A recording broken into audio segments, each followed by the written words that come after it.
आष्टीमधून मुख्यमंत्री देवेंद्र फडणवीस आज आष्टीमध्ये आणि अगदी काही मिनिटांपूर्वी ते आष्टीमध्ये दाखल झालेत।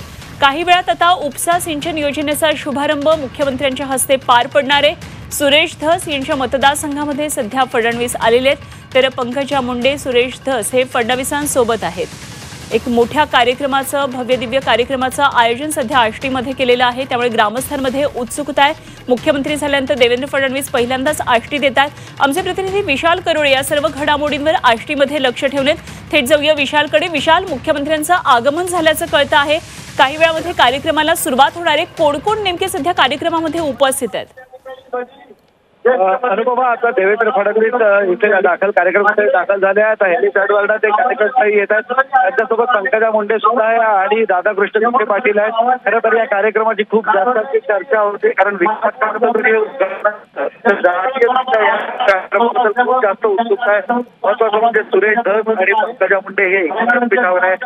गेल्या निवडणुकांमध्ये पंकजा मुंडे यांनी मला पराभव करण्यासाठी प्रयत्न केले असल्याचा आरोप सुरेश धस यांनी केला होता आणि आज त्याच पंकजा मुंडे आष्टी मतदारसंघात आहेत। मात्र हा सरकारी कार्यक्रम आहे, तर्फे त्यांचं स्वागत करेल असं सुरेश धस म्हणाले होते। त्या पार्श्वभूमीवर या कार्यक्रमामध्ये काय जुगलबंदी होते याकडे सर्वांचे बदल आहे। दुसरं महत्वाचं म्हणजे हा कार्यक्रम मराठवाड्याच्या दुष्काळाच्या दृष्टीने अतिशय महत्वाचा आहे। आष्टी तालुका हा दुष्काळग्रस्त आहे आणि तिथं उजनी धरणातून पाणी आणण्यासाठी या योजनेचा शुभारंभ आहे आणि देवेंद्र फडणवीस या योजनेचा शुभारंभ करतायत। त्यामुळे दोन्ही करता या कार्यक्रमाची सध्या जोरदार चर्चा सुरू आहे। देवेंद्र फडणवीस नुकतेच हेलिपॅडवर दाखल झाले आहे आणि आता पाण्यासाठी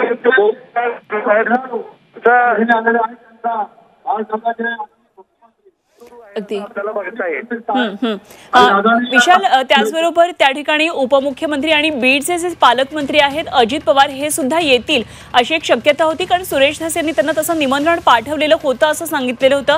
त्यामुळे अजित पवार येण्याची शक्यता आहे का, काय या संदर्भातली त्या ठिकाणी चर्चा आहे? अनुपमा, या कार्यक्रमाला अजित पवार आणि सोबतच धनंजय मुंडे हे दोघेही नसणार आहे। खरं तर सुरेश धस यांनी सांगितलं होतं की अजित पवारांना मी निमंत्रण दिलं आणि माझं त्यांच्यासोबत बोलणं झालं। मात्र आपण बघितलं होतं की नियोजन समितीच्या बैठकीत अजित पवार आणि सुरेश धस यांच्यामध्ये वादावादी झाली होती। सुरेश धस यांनी अजित पवारांना धनंजय मुंडेच्या विरोधात भ्रष्टाचाराचे आरोप असलेले काही पुरावे दिले असं सांगितलं होतं आणि त्यानंतर अजित पवारांनी या सगळ्यांची चौकशी करण्याचंही आश्वासन दिलं होतं। त्यामुळे या सगळ्यानंतर अजित पवार हे सुरेश धस यांनी आयोजित केलेल्या कार्यक्रमाला येतील की नाही याबाबत चर्चा सुरू होती। मात्र आता अखेर या कार्यक्रमाला अजित पवार आलेले नाही आहेत। धनंजय मुंडे या जिल्ह्याचे असून त्यांनी सुद्धा या कार्यक्रमाला नाटी मारलेली आहे। पंकजा मुंडे आणि मुख्यमंत्री देवेंद्र फडणवीस मात्र या कार्यक्रमाला आलेले आहेत। आपण बघतोय दृश्यांमध्ये सध्या चित्र दिसतंय, हेलिपॅडवर ते कार्यक्रम दाखल झाले आणि थोड्याच वेळात आता ते व्यासपीठावर दाखल होतील। अनुपमा, विशाल, जरूर लक्ष ठेवून राहा। वेळोवेळी आपण या संदर्भात माहिती तुमच्याकडून जाणून घेत राहणार आहोत। तुर्तास धन्यवाद दिलेल्या माहितीसाठी। विशाल करोळे आमचे प्रतिनिधी आपल्याबरोबर आहेत आणि आष्टीमध्ये नेमक्या काय सगळ्या या राजकीय घडामोडी घडतात यावर लक्ष ठेवून वेळोवेळी आपण त्यांच्याकडून माहिती जाणून घेत राहणार आहोत। मुख्यमंत्री देवेंद्र फडणवीस आता आष्टीमध्ये दाखल झालेत। लवकरच या ठिकाणी शुभारंभाचा कार्यक्रम होणार आहे।